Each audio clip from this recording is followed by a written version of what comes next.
اللہ الرحمن الرحیم۔ حدیث قدسی سیدنا عبداللہ بن مسعود رضی اللہ تعالیٰ عنہ سے روایت ہے، رسول اللہ صلی اللہ علیہ وآلہ وسلم نے فرمایا، میں جانتا ہوں اس شخص کو جو سب کے بعد جنت میں جائے گا۔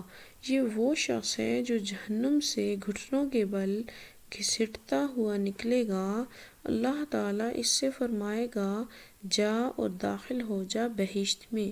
کہا آپ صلی اللہ علیہ وآلہ وسلم نے، پس آئے گا وہ بہشت یا قریب اس کے، پس ڈالا جائے گا اس خیال میں کہ تحقیق بہشت بھری ہوئی ہے، پس لوٹ آئے گا اور کہے گا، اے میرے رب، پایا میں نے اس کو بھرا ہوا۔ پس فرمائے گا اللہ تعالیٰ اس کو، جا، پس داخل ہو جا جنت میں۔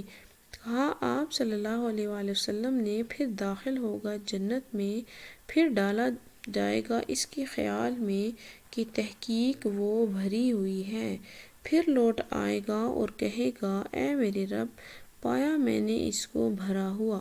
پھر فرمائے گا اللہ تعالیٰ، جا، جنت میں تیرے لیے دنیا اور 10 گنا دنیا کی برابر جگہ ہے یا 10 دنیا کے برابر۔ وہ کہے گا، تو مجھ سے ٹھٹا کرتا ہے یا ہنسی کرتا ہے بادشاہ ہو کر؟